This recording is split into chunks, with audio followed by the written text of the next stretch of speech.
الحمد للہ رب العالمین والصلاة والسلام علی محمد الامین فاعوذ باللہ من الشیطان الرجیم بسم اللہ الرحمن الرحیم۔ خواتین و حضرات، ہم مشکوٰۃ المصابیح میں کتاب الصوم کا مطالعہ کر رہے ہیں۔ اب قضاء کا باب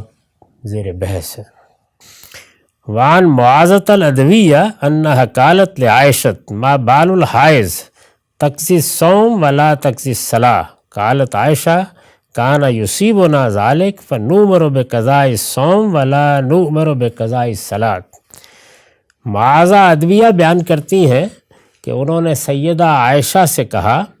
یہ حائضہ عورت کا، ایام والی عورت کا کیا معاملہ ہے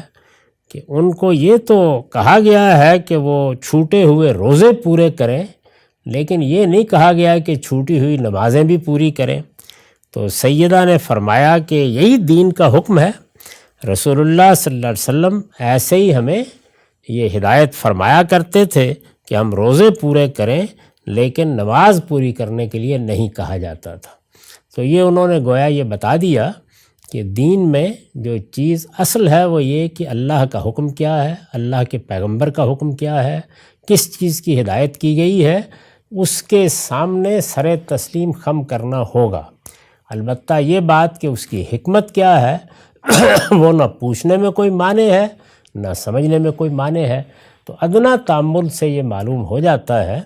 کہ اللہ تعالیٰ نے اپنے دین کی بنیاد اس پر رکھی ہے کہ لا یکلف اللہ نفسا الا وسعہا۔ یہ عورتوں کو جو صورت پیش آتی ہے وہ ظاہر ہے ہر مہینے میں پیش آتی ہے،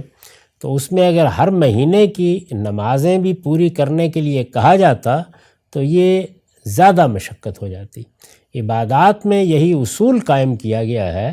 کہ اس میں مشقت کو ایک حد میں رہنا چاہیے۔ چنانچہ یہی وجہ ہے کہ بہت سے معاملات میں اللہ تعالیٰ نے رخصت دے دی، یعنی یہ تقاضا نہیں کیا کہ پانی نہیں مل رہا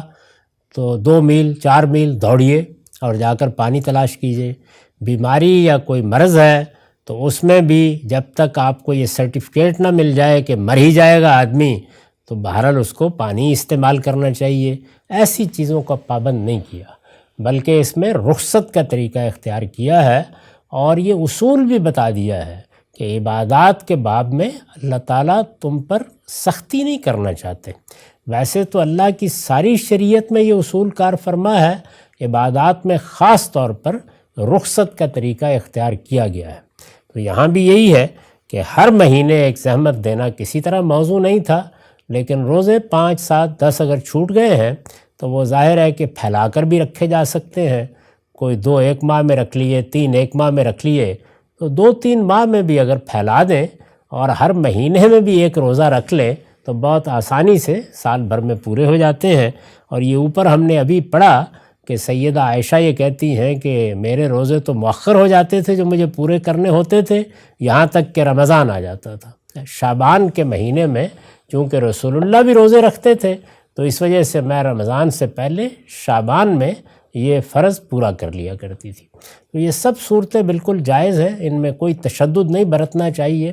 دین کے معاملے میں جو حکمت ہمیں سکھائی گئی ہے وہ اصول میں یہی ہے کہ اللہ تعالیٰ نے اس میں یسر کو پسند کیا ہے، آسانی کو پسند کیا ہے، اس میں مشکل میں لوگوں کو نہیں ڈالنا چاہا۔ یہاں یہ بات سمجھ لینی چاہیے کہ ایک تو وہ مشقت ہے جو ظاہر ہے کہ جتنی عبادت ہم پر لازم کی گئی ہے، جو تقاضے کیے گئے ان میں بھی ہوگی، یہ غیر معمولی مشقت ہوتی ہے جو زیر بحث آتی ہے۔ تو یہ بات بعضنا تعمل سمجھ میں آ جاتی ہے کہ اگر ہر مہینے خواتین سے یہ تقاضا کیا جاتا کہ وہ اپنی چھوٹی ہوئی نمازیں پوری کریں تو یہ تکلیف مالا یطاق بن جاتی، زیادہ مشقت بن جاتی۔ تو اس کو اللہ تعالیٰ نے پسند نہیں کیا، اللہ کے رسول نے پسند نہیں کیا، صرف روزوں کے بارے میں یہ کہا کہ وہ پورے کر لیے جائیں۔ عن عائشہ قالت قال رسول اللہ صلی اللہ علیہ وسلم من مات وعلیہ صوم صام عنہ ولیہ۔ سیدہ عائشہ فرماتی ہیں کہ رسول اللہ صلی اللہ علیہ وسلم کا ارشاد ہے کہ آدمی اگر دنیا سے رخصت ہو گیا اور اس پر کچھ روزے باقی تھے یعنی روزے باقی تھے، ظاہر ہے کہ اسی صورت میں ہوں گے کہ رمضان کے کچھ روزے چھوٹے ہوئے تھے بیماری کی وجہ سے، تکلیف کی وجہ سے، سفر کی وجہ سے، یا کسی اور عذر کی بنا پر، تو وہ روزے چھوٹے ہوئے تھے، یہ خیال تھا کہ آدمی بعد میں رکھ لے گا، لیکن وفات ہو گئی تو فرمایا کہ اگر اس کا ولی یعنی جو اس کے بعد اس کے ورثہ ہیں وہ اس سے میراث تو پا رہے ہیں، اگر اس کے اوپر یہ جو ذمہ داری تھی اس کو بھی پوری کر دیں تو یہ ان کے لیے بہت خیر کی بات ہے۔